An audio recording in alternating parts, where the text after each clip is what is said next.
So I grew up in a small town in West Virginia, so I know the small town rural feel. Uh-huh. Tell me what it was like growing up in Salina. Well, it's Salina, but that's all right. That's not your fault. I think most of the there's a few other Celinas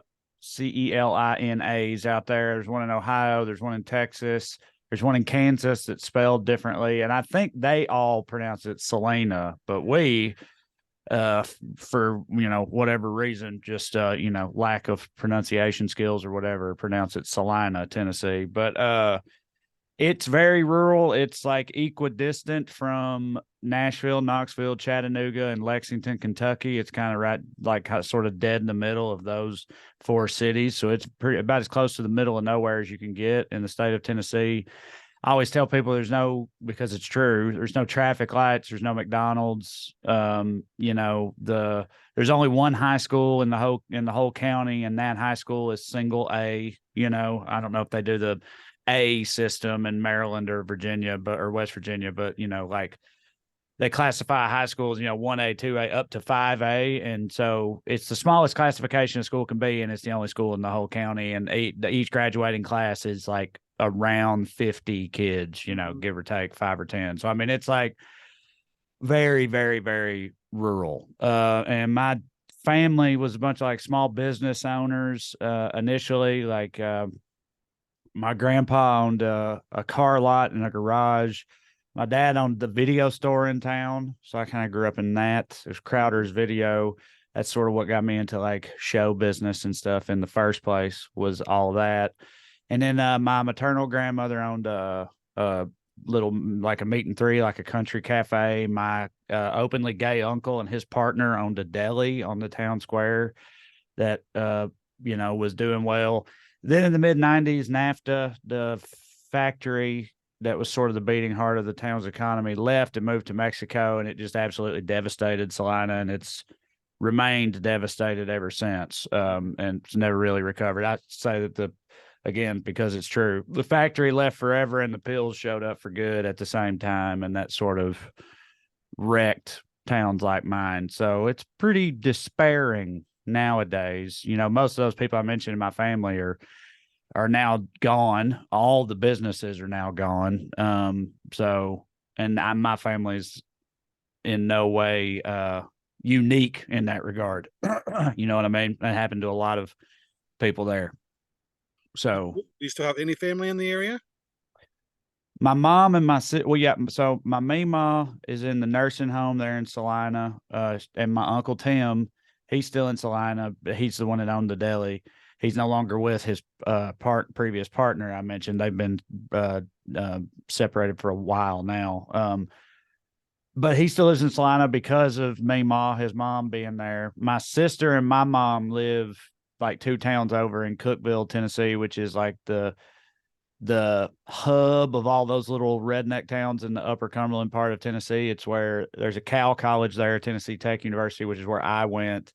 That's like that's where the Walmart is. It's where the movie theater is. That's where you go shopping for school clothes, or, if you're going to go have a nice dinner at Red Lobster or something, you go to Cookeville, if you live in that otherwise very rural area. So my mom and my sister live in Cookeville, and it's like 40 minutes away from Salina.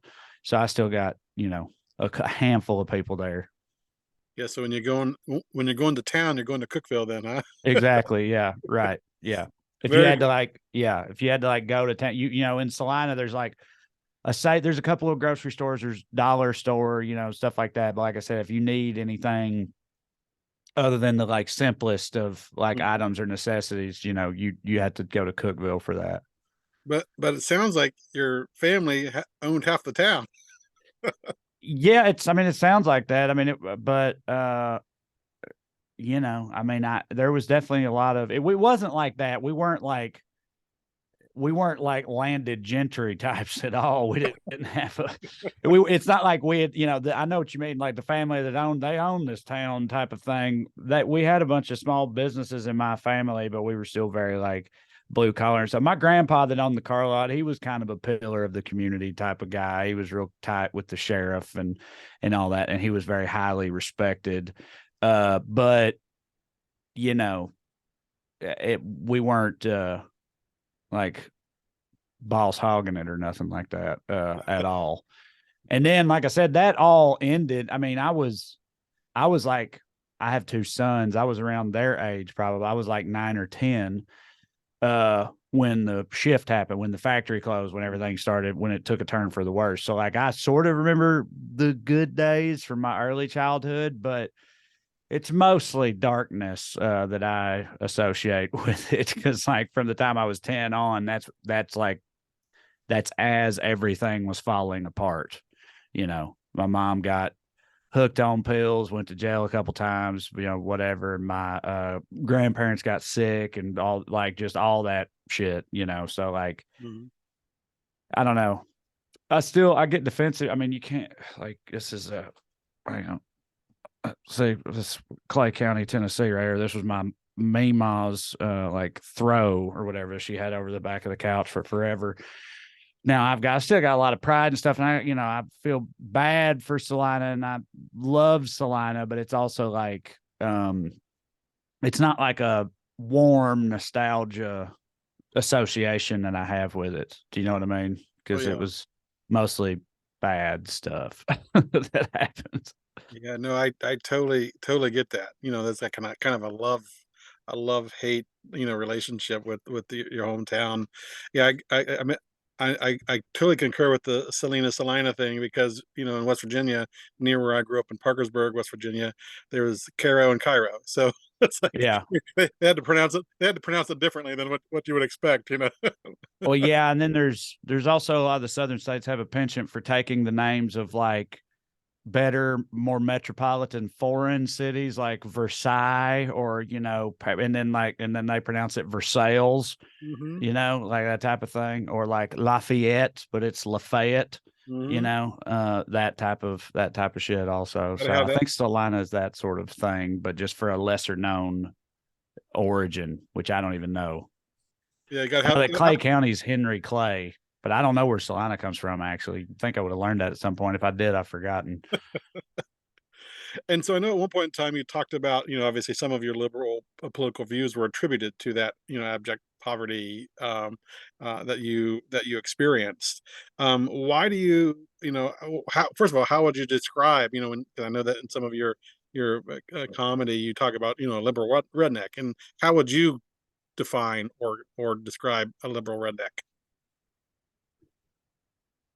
The only things that are really redneck about me is first of all, it's all a matter of perspective. In my hometown in Salina, I was like the smart kid, and I got made fun of for talking, like, gently made. I wasn't like bullied or nothing, but I Right. got ribbed for like talking proper, and being kind of like artsy and pretentious and stuff. And I wasn't I was real good buddies with one of my best friends was one of the most redneck dudes in the school. I got along great with the rednecks, but I was different. I wasn't that redneck in Salina, but in fucking Burbank, where I live now, I'm the most redneck person most of these people will ever meet, on a day to day basis, just by virtue of where I'm from and my background. And also in terms of defining redneck, I always really like Jeff Foxworthy's definition, which was the glorious absence of sophistication.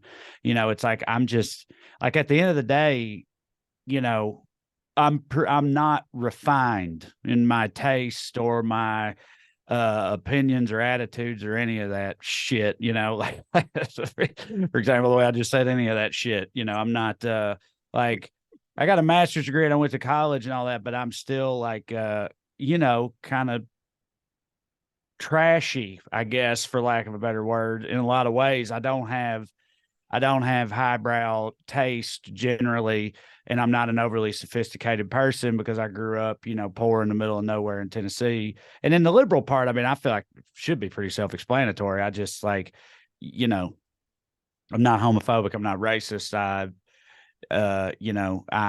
don't like corporations and billionaires, and they should be taxed, and poor people should be taken care of, and universal health care, and pretty much all the way down the list. There's maybe a couple of things I'm a little more moderate on, but I'm just a lefty, as Hmm. as defined in this country. So Yeah. it's a roundabout way of answering your question, I guess. But there you No, go. Yeah, and that was great because I'm always interested in that too. Because again, I grew up in a rural West Virginia, and which is a typical, obviously a pretty red state, and I'm not red, so, Mhm. so I totally understand. Um, growing up, then what kind of led you to getting a degree in psychology? Because I'm always interested in anybody that gets a degree in psychology and why. Well, my answer is going to disappoint you. I can promise you. So, by the time I got to college, I already knew that I wanted to be not just in show business, but specifically a comedian by that point. But there were no, because like I said, I grew up in my dad's video store. I'd always wanted to do show business. And then from the time I was like 12 ish on, it was like comedy specifically. But I was in the middle of nowhere, no comedy clubs. Even in college at Cookeville, there's no clubs, there's no open mics or nothing. But I still knew I wanted to do it. So I decided I would get the degree that I thought was the most versatile and gave me the best shot at just getting a good job while I moonlit as a comedian. And I know that Mhm. doesn't sound like psychology. It'll make sense in a minute because, as my favorite psychology professor said, and a lot of them said, with a bachelor's in psychology and $5, you can get a cup of coffee at Starbucks. Like the bachelor's in psychology doesn't do much, Mhm. but at Tech, where I went to school, they had a program. The business school there had a program called the Plus One program, where you could major in something else and you could take a bunch of undergrad business courses and get all these business credits. And then when you graduate with your bachelor's, you go to grad school for business to get an MBA, right? And there was a list of like accepted degrees that you could do to that Mhm. program. So I wanted to get the MBA for my previously stated reason. I thought it would give me the best chance of not having to wait tables and shit while I was trying to become a comedian, the most versatile degree I could get. So I thought MBA plus one program. And then at that point, it was just kind of picking the bachelor's degree that I was the most interested in, which for me was psychology. So I've just always kind of had an interest in it. That now, what a 15 years later, I couldn't tell you too much about much of it. I've retained maybe some of it, but like I just liked it, Yeah. so I liked it and I knew I was getting an MBA ultimately anyway. So I just took it for those reasons, along with all those business courses. So, yeah. So it hasn't come in handy as a comedian to be able to understand human nature and Well, to me, I think that's kind of a chicken and egg type thing. I do think that I'm not going to, toot my own horn about it, but I think that like a lot of comedians, I think you have to be pretty observant. You have to have an interest in other people and try to like dissect why people are the way they are and stuff like that. But when I say chicken and egg, I mean like I kind of think I just already was sort of like that, which is part of why I was interested in psychology in the first place. Do you know what I mean? Like that's the reason I got the psychology degree. It's not that going to school for psychology taught me that stuff. Do you know what I'm saying? Like, I'm not saying it gave me no insights. I'm sure it did. But it's just kind of what I'm naturally drawn to, I think. yeah, no, I totally understand. You're already inclined to kind of be Yeah. observant and be, kind of observe people and stuff like that. Yeah. It's like cops or CEOs or politicians or whatever, where it's like, do those positions like corrupt these people, or do those positions just attract certain types of people that tend to oftentimes be that way? You know what I mean? I feel sort of the same way about my interest in psychology. It's like I was, it didn't make me that way. I was into it because I am that way. You know what I'm saying? Yeah, yeah. And I know that if someone was looking at your resume, it would be an interesting review, right? You go from like the Department of Energy to stand-up Uh comedian. huh. Talk Yeah. about that there. Very, very, very, very rare. The people, you know, like I said, when I was in college, I had grown up poor. When I was in college, I waited tables the whole time. I had no interest in doing any of that starving artist type shit, right? Like at all. I'm not trying to be disrespectful of the people that do that. I'm just saying, like, given my background and everything, I was like, okay, I've had enough of being broke. Like, I'm good. Mhm. Like, I know how that goes. there's not that much honor in the struggle to me. Like, it's fine if you feel that way, but whatever. I don't see the necessity of it. That's why I got an MBA. So, but I graduated with that MBA in 2009, right? Which is not a good time. And so I ended up working at that same bar that I had worked at where I met my wife for like 6 months with an MBA, feeling real stupid, because just how the economy was going or whatever. And then the job at the DOE is just the job I got. And it was in a city, or it was, it's in Oak Ridge, which is by Knoxville. And Knoxville had a comedy club. Mhm. And so, it was like big enough. There was a club there. It's just a job that I was able to get. And so I took it, and but people, at least at that government office, people that work there, they're like, they don't leave. It's a pretty sweet gig. It's not overly laborious. You pretty much, you put in your 40 hours. You're not working a lot of overtime or that type of thing. It's not overly stressful. You don't have to take your work home with you. You got good benefits, good pension, all that, good government stuff. So people get entrenched in those jobs. It's very rare for somebody to leave, except for like another government job. I thought when I went viral and I had signed a book deal and I had a TV deal on the way and all this stuff, and which is when I was like, okay, I'm quitting my day job. This is apparently real enough of a thing that I can quit my day job. I thought they were all going to be like, oh, what are you doing? You can't do that. Look at the stability, you don't know what's going to happen with that in 3 or 4 years, like the stability of this job. And doesn't it scare you? No, you shouldn't give that up or whatever. And I felt really bad later, because when I actually told everybody, all the people I worked with, they all kind of acted like I was getting out of prison early, unexpectedly. Like, that was sort of their attitude. Like, we were all in jail together, and Uh-huh. all of a sudden they told me I was getting out. They were all like so happy for me and surprised and enthused. And they're like, "Good for you, man." And like, I felt bad about assuming, otherwise. So, Mhm. um, but yeah, it was a great job for what I was trying to do, because of all the reasons I say. It was like, I could get off if I needed to get off for like a long weekend or whatever. I was always free on the weekends. I didn't have to ever work weekends. Weekends, when you do a lot of stand up, you know, I mean, it worked out pretty well. Like, I mean, I would advise, any like young comic that's got the wherewithal or is like the college type at all. I mean, I feel like the way I went about it, you know, made a fair bit of sense. Some other comics may disagree, say, don't have a fallback plan, because then you'll just fall back on it. That whole mentality, I've never really bought into that either. I think you should totally have a backup plan. And yeah, I've just always tried to approach things very practically, and really I wouldn't do any of it any different, I don't think, even if I could. So yeah. And you may have answered this just now, Trey, but I was gonna ask you, like, when was that moment that you thought, "Okay, this is an opportunity. This is my new stand-up comedy career?"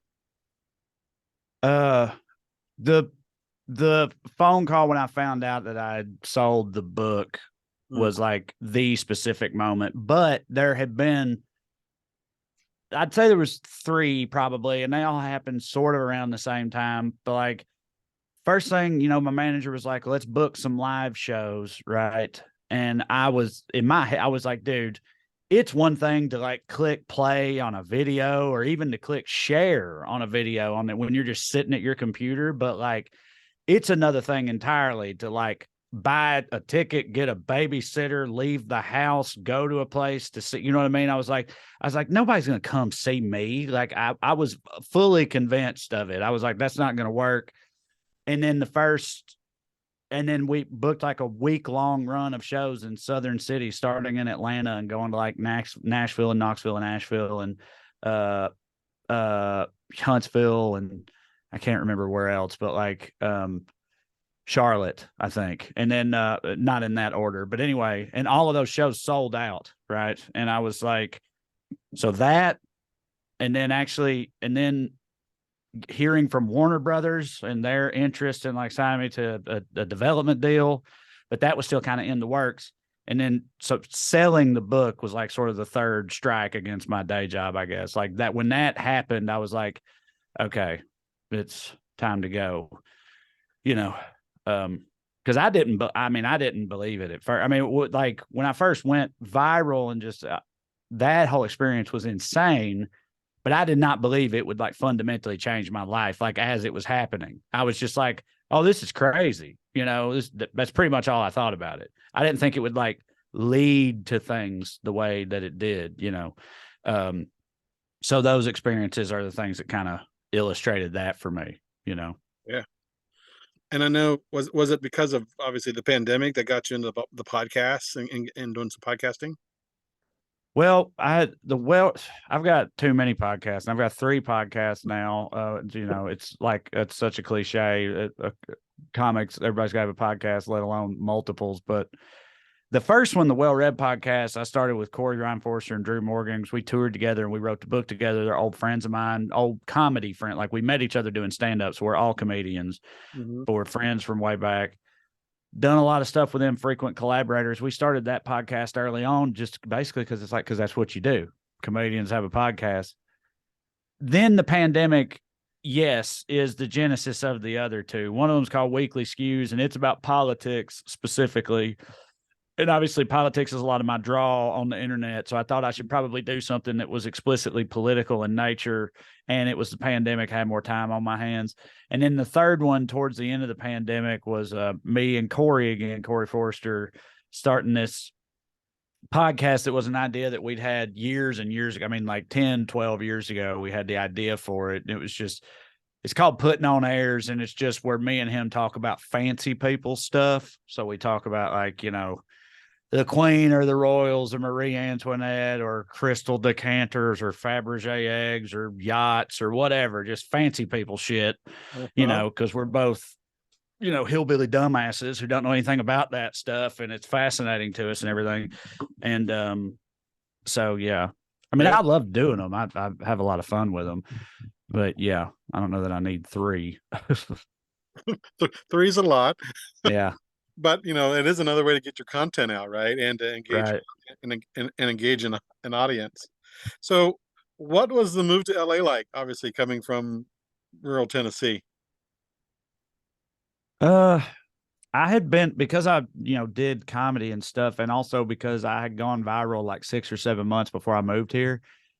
For those reasons, I had come out here quite a few times by the time we moved out here because that's one of the, I mean, I knew I wanted to move out here anyway for show business reasons, but like I went viral in April of 2016, signed that deal with Warner Brothers, sold the TV show, wrote the pilot, all that stuff over the rest of 2016, right? And so during like the fall of 2016, I'm touring heavily. The book comes out. I do a serious show, all this stuff. But also I keep having to come back to LA because of this TV deal and come out here for like, 2, 3 days at a time or whatever. And I was just like, it would be way easier, obviously, if I lived there. But so by the time I moved here, I had spent quite a bit of time out here, and my wife had come out here. She had brought the boys out here at least once, whatever. So it wasn't totally foreign or alien to us. We sort of knew what we were getting into. But I mean, the only things I don't like about it are the same things everybody doesn't like about it. The immense size and the sprawl and the traffic and the cost of living is very hard to swallow if you're from a place like Tennessee. I mean, the Mhm. sticker shock is unreal on how expensive everything is, especially for the space you get. Like I moved from outside of Knoxville is how we were renting there, and we rent here. And I moved from a house that was uh twice as big and 1/3 the rent of the house I live in now, which I like this house in Burbank, but yeah.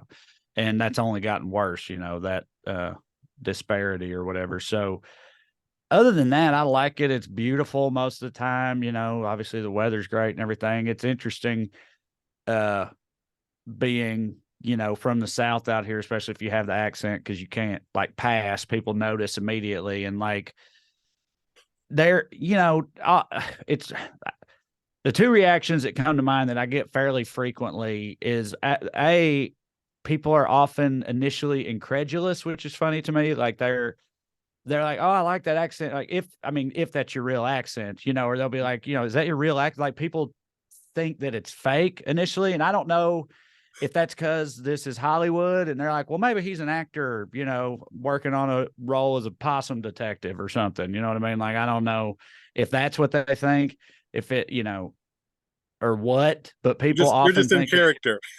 Yeah, right, exactly. Like, because I mean, this is that kind of place. It is weird. So maybe they really think they're like, well, maybe he's in character. But either way, the point is they're like, it's hard for them to process that someone would actually talk that way and be in Los Angeles, right? Like, so they assume it's fake.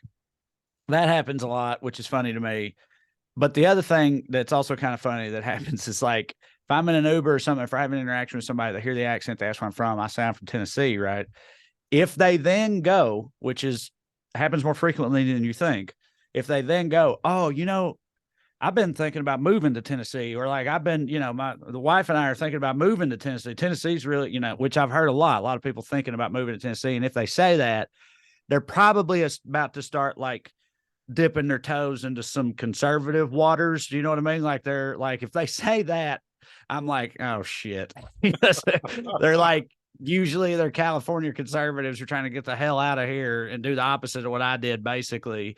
But then they start kind of like I said, testing the waters because they assume that I'm probably on their side or whatever, which I try to just shut down as quickly and politely as possible when that happens. But yeah, sometimes people just get started and you just let them roll. Um, so Just yeah. just nod the head. Exactly. Yeah. It's like, yeah, but I don't know. That's crazy, man. So one of your favorite, I think titles, quote unquote, that you had was hillbilly in chief. Oh yeah. Was that the was that the New York Daily News stuff? Is that what that Yeah, was? Yeah, yeah, right. Yeah, those were fun. I like doing those. I don't think I got those people fired. But there was a big they Jim Rich was the guy's name, the editor in chief at the time, and his like regime. They brought me in and asked me to do those, and I had a lot of fun with them. And then there was a massive regime change there at the Daily News. They mhm, all left, but that happened. I don't know about in the newspaper world, but like in Hollywood and stuff, that happens all the time. right. So it's probably just a coincidence. But either way, the new people came in and they're like, "Yeah, we're good on the redneck videos. We're all right with without those." But I had fun with them. So you were the first and only hillbilly in chief. I guess so. Yeah. Now that I think about it, What can people expect in Frederick when you come and do the stand up routine that you have?